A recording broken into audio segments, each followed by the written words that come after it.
Iya. Saya Assalamualaikum warahmatullahi wabarakatuh. Waalaikumsalam warahmatullahi wabarakatuh. Sampai. Shalom. Budaya. Salam kebajikan, salam sejahtera, dan selamat pagi, semangat pagi untuk kita semua.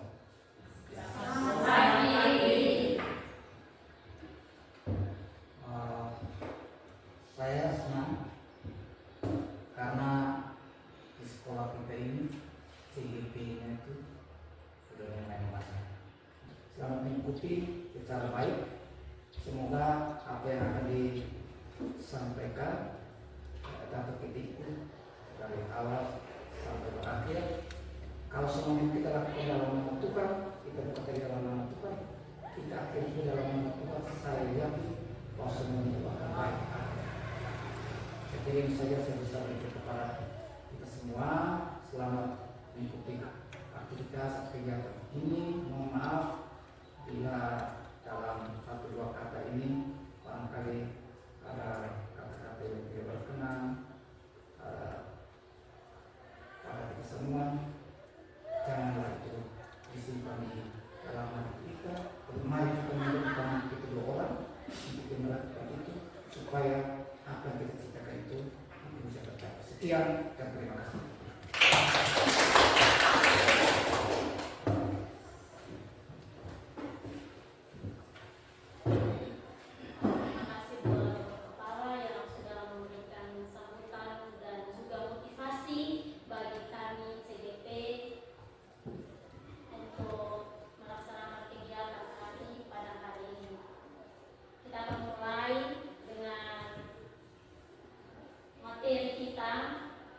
Diseminasi budaya positif.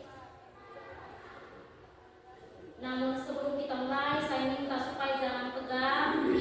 Bapak Ibu bisa balik ke teman di samping kiri kanan untuk memberikan senyum yang paling terbaik, sehingga kita bisa mulai dengan perasaan yang gembira, senang, tidak ada beban di dalam kita punya hati dan pikiran. Baik. Kita akan mulai dengan materi kita pada hari ini, materi diseminasi budaya positif. Kita belajar dulu dari Bapak Ki Hajar Dewantara, di mana Bapak Ki Hajar Dewantara mengumpamakan sekolah itu sebagai sebuah ladang, di mana ladang itu adalah tempat persemaian bibit agar bibit bisa berkembang secara maksimal. Maka kita sebagai guru digambarkan sebagai seorang petani.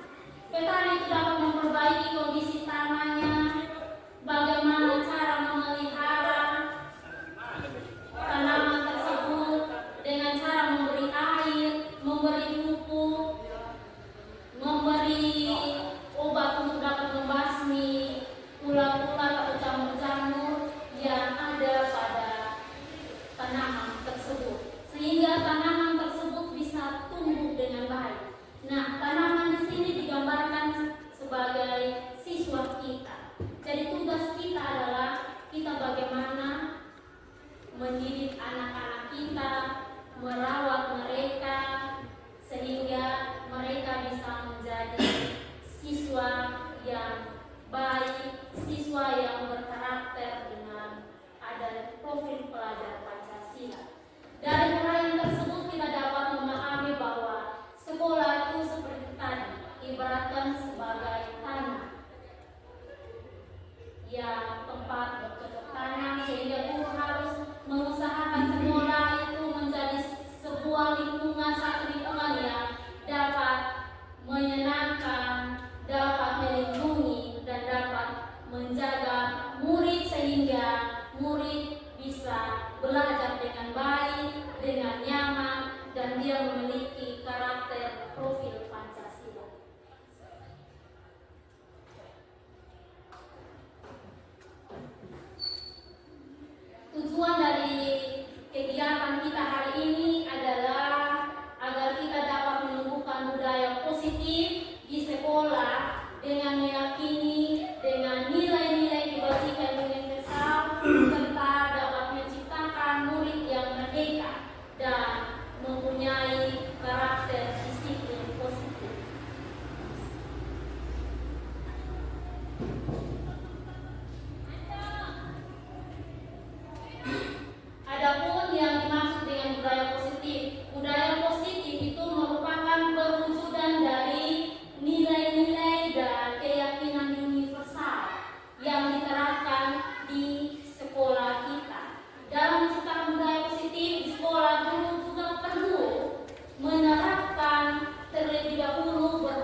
5 kebutuhan dasar manusia itu yang pertama, kebutuhan bertahan hidup. Yang kedua itu kebutuhan akan kasih sayang dan rasa diterima. Kalau kita datang ke sekolah, tapi kebutuhan akan kasih sayang dan rasa diterima itu tidak ada, pasti otomatis kita tidak merasa nyaman. Kita terganggu. Lalu yang berikut, yang ketiga itu kebebasan. Yang keempat kesenangan, dan yang kelima itu adalah penguasaan. Jadi kalau kelima kebutuhan dasar ini tidak terpenuhi, berarti selama 1 hari kita berada di sekolah, kita punya keadaan, kita akan terganggu. Lalu yang keempat itu posisi kontrol.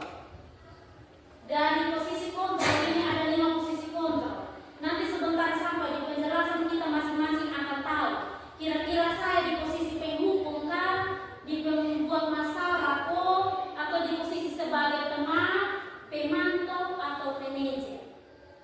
Nah, di sini posisi kontrol yang pertama sebagai penghukum.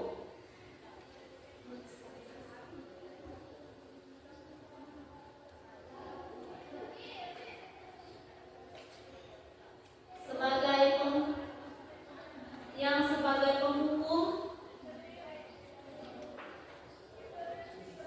posisi kontrol pertama itu sebagai penghukum, di mana seorang penghukum itu bisa menggunakan hukuman fisik maupun verbal. Hukuman fisik itu contohnya kita coret siswa, tampar siswa, atau disuruh berlutut, itu suatu hukuman. Sedangkan verbal itu menyangkut perasaan. Contoh kita mengeluarkan kata-kata yang membuat dia sakit hati, membuat dia kecewa, itu adalah sebuah hukuman. Nah, sebagai guru, kalau kita di posisi penghukum, kita ada di sebagai penghukum, kita kadang-kadang menggunakan 2 jenis hukuman ini, baik itu fisik maupun verbal. Contoh di situ senantiasa mengatakan bahwa sekolah merupakan sistem atau alat yang dapat lebih menekan murid-murid lebih dalam lagi. Contoh di situ guru-guru menerapkan posisi penghukum itu dia berkata contoh begini, patuhi aturan saya atau awas. Nah, itu berarti siswa dia akan patuh terhadap aturan karena dia takut diancam, takut dimarah, takut dipukul. Atau kita selalu bilang, kamu tuh selalu berbuat salah, pasti selalu yang terakhir, atau itu sama saja kita secara tidak langsung sudah memberi hukuman secara verbal. Yang kedua itu sebagai pembuat merasa bersalah. Pada posisi ini biasanya guru akan bersuara lebih lembut, tetapi di balik kelembutannya itu bisa membuat siswa merasa tidak nyaman. Jadi jangan kita anggap bahwa oh itu dia tuh orangnya tidak marah, dia biasa hanya ngomong begitu saja dengan lembut, tapi di dalam suara kita, nada kita yang lembut itu terkadang tanpa sadar kita membuat anak-anak kita, teman-teman kita merasa tidak nyaman, merasa bersalah, atau merasa dia paling rendah. Situ contoh kata-kata yang biasa dikeluarkan dengan lembut itu contoh kalau di situ ibu sangat kecewa sekali dengan kamu kalau dia berbuat berbuat salah atau dia datang terlambat. Jadi ibu ini terlalu kecewa dengan Anda. Walaupun kita tidak kasar, tetapi kata-kata membuat dia sakit hati. Atau berapa kali lagi ibu harus memberitahu kami kalau dia melanggar peraturan sekolah atau keyakinan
Kadang juga kita main gila dengan siswa.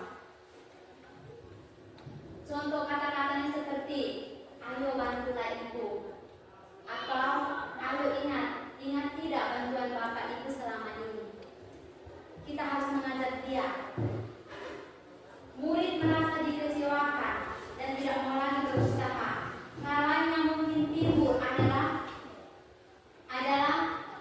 muridnya akan berpindah untuk guru-guru tertentu dan tidak pada guru lainnya. Murid akan tergantung pada guru seperti contoh. Kadang-kadang juga ada peserta didik tidak nyaman. Tidak nyaman dengan guru tersebut. Bagaimana cara kita? Di posisi ini kita harus bisa sebagai teman. Jadi kita jangan merasa bahwa mereka itu adalah musuh kita, tapi kita mengajak mereka sebagai teman kita. Fungsi yang berikut itu adalah pemantau. Memantau itu berarti kita mengawasi. Pada saat kita mengawasi, kita harus bertanggung jawab atas perilaku yang kita awasi. Misalkan dia membuat suatu persoalan, tidak mengerjakan PR matematika, berarti tugas saya harus mengawasi perilaku siswa itu sampai selesai. Saya harus mencari solusi alasan apa tidak mengerjakan tugas saya. Posisi pemantau berdasarkan pada peraturan dan konsekuensi dengan menggunakan sanksi atau konsekuensi. Di sini sanksi atau konsekuensi yang kita berikan itu harus ada nilai positif. Jangan kita terlalu menghukum siswa. Suruh dia lari keliling lapangan, itu adalah kita menghukum. Tidak baik kalau kita menghukum siswa itu, suruh dia lari keliling lapangan. Kita memberikan dia konsekuensi yang ada nilai positif. Yang berikut itu sebagai seorang menjalankan posisi pemantau. Ada pertanyaan, contohnya itu adalah peraturannya apa? Apa yang telah kamu lakukan? Sanksi atau konsekuensinya apa? Seorang pemantau sangat mengandalkan penghitungan. Catatan data yang dapat digunakan sebagai bukti atas perilaku seseorang. Posisi ini akan menggunakan stiker, slip, catatan, dan daftar cek. Posisi pemantau sendiri berawal dari teori stimulus respon yang menunjukkan tanggung jawab guru dalam mengontrol murid. Posisi yang terakhir itu adalah manajer. Manajer itu adalah posisi di mana guru berbuat sesuatu bersama dengan murid, mempersilahkan, mempertanggungjawabkan perilakunya. Jadi baik Bapak Ibu guru, untuk posisi kontrol manajer ini sangat baik untuk kita gunakan. Karena di sini kita dengan siswa itu sama-sama menemukan solusi. Kita bekerja sama. Kita tidak membiarkan siswa kita itu berjalan sendiri. Tetapi posisi manajer ini, Bapak Ibu guru, kita harus menanamkan kita punya diri bahwa saya sebagai seorang manajer dan siswa itu ketika dia membuat persoalan atau masalah, datang terlambat atau bolos pada saat jam pelajaran, kita harus menyuruhnya untuk mempertanggungjawabkan dia punya permasalahan. Jangan kita membiarkan dia begitu-begitu saja. Dia tidak masuk terus kita biarkan, oh besok nanti dia tetap berbuat salah lagi. Berarti kita harus mencari tahu, kita sama-sama. Mari, kenapa, alasan apa? Begitu itu untuk fungsi posisi kontrol manajer. Posisi teman dan pemantau. Seorang manajer telah memiliki keterampilan di posisi sebagai teman dan pemantau. Dengan demikian bisa di waktu-waktu tertentu kembali kepada posisi tertentu bila kita perlukan. Jadi di sini ada posisi sebagai teman, pemantau, dan manajer. Ini tiga ini yang kita harus gunakan, Bapak Ibu. Terkadang kita juga jadikan mereka itu sebagai teman. Tapi di teman posisi kita juga memantau. Jangan kita terlalu dalam teman, kita lupa memantau mereka. Apakah sudah mengerjakan tugas? Dan yang terakhir itu kita sebagai seorang manajer. Manajer itu artinya kita selalu dengan mereka sama-sama mempersilahkan murid-murid ketika dia ada persoalan, kita harus menyuruhnya untuk bertanggung jawab atas perilaku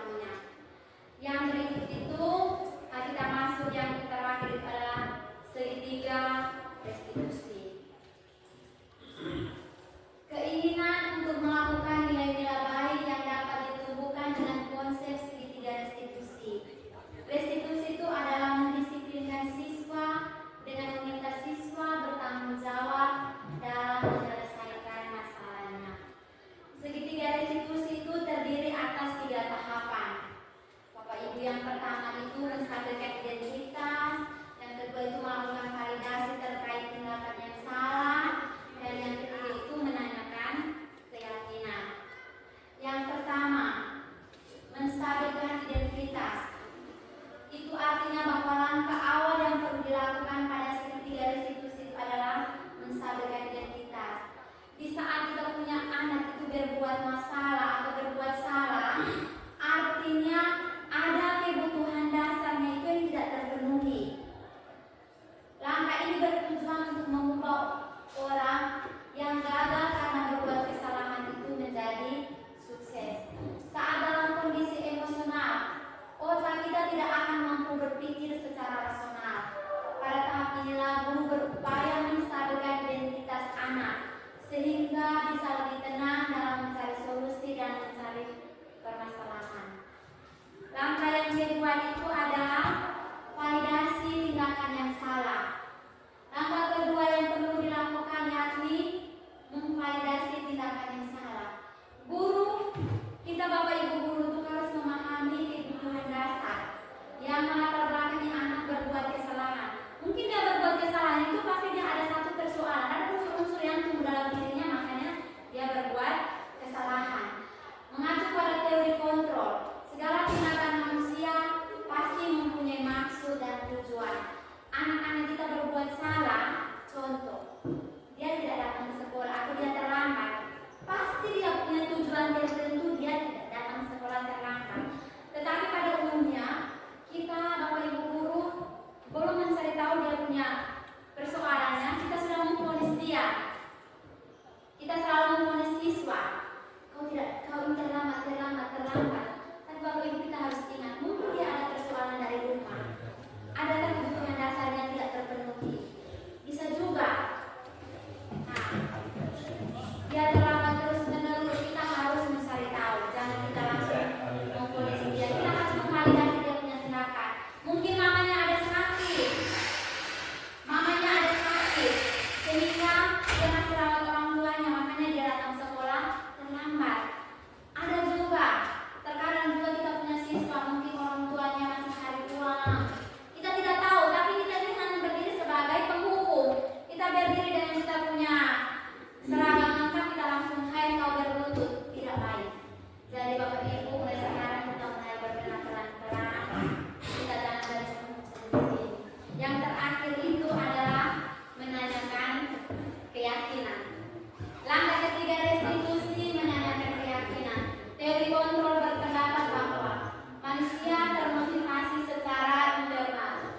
Saat langkah 1 dan 2 sukses dilakukan, anak-anak siap dihubungkan dengan nilai-nilai percaya. Kemudian dia berpindah menjadi orang yang dia inginkan. Guru perlu menanyakan tentang kehidupan ke depan anak yang diinginkan saat ini. Mereka sudah menemukan gambarannya. Dan juga Bapak Ibu guru kita perlu membantu mereka untuk fokus pada masa depan yang ideal. Yang terakhir itu adalah restitusi dalam penerapan disiplin di sekolah. Restitusi dalam konteks penerapan disiplin di sekolah mengacu pada upaya memperbaiki hubungan dan pemilihan yang melibatkan siswa. Guru, Bapak Ibu guru dan staf sekolah, konsep ini tidak hanya berfokus pada hukuman dan sanksi, tetapi juga pada pemahaman, pertobatan, dan kemudian hubungan yang mungkin terganggu oleh perilaku yang melanggar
Mari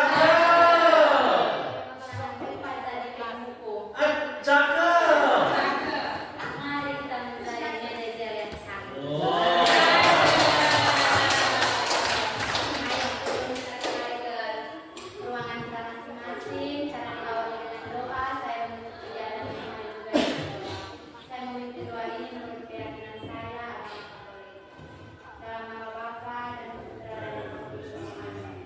Syukur berlimpah kami panjatkan kehadiran-Mu atas berkat rahmat kasih-Mu berikan kepada kami sehingga kami berkumpul di tempat ini dalam keadaan selamat dan sehat. Tuhan, terima kasih banyak atas kesempatan berharga dan Roh Kudus-Mu yang selalu menyertai kami dari awal kegiatan kami dan berakhir dengan baik.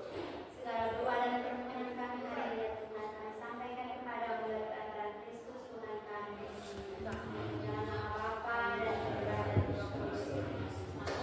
Setelah ini kita ke ruangan kimia, ada slide kecil. Selamat pagi. Selamat pagi anak-anak. Apa kabar? Nah, sebelum kita memulai kegiatan kita hari ini, Ibu minta untuk anak-anak kelas 12 IPA SMA Negeri 3 kita sama-sama buat keyakinan kelas dulu. Jadi anak-anak bisa langsung tulis di stick note yang sudah Ibu bagikan. Silahkan menulis.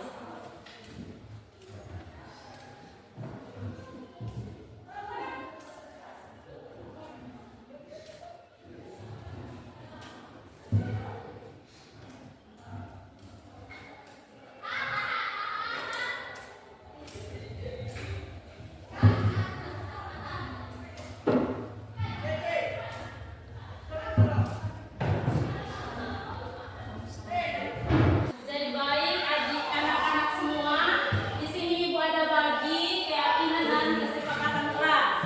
Jadi masing-masing tolong maju tempelkan dan keyakinan di keyakinan dan kesepakatan di bagiannya kesepakatan. Silakan.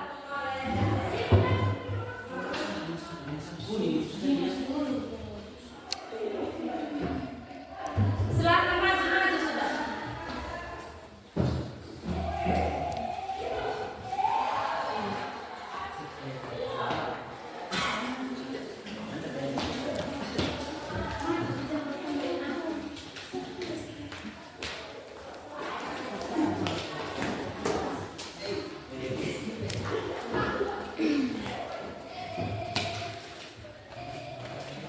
Yang di keyakinan.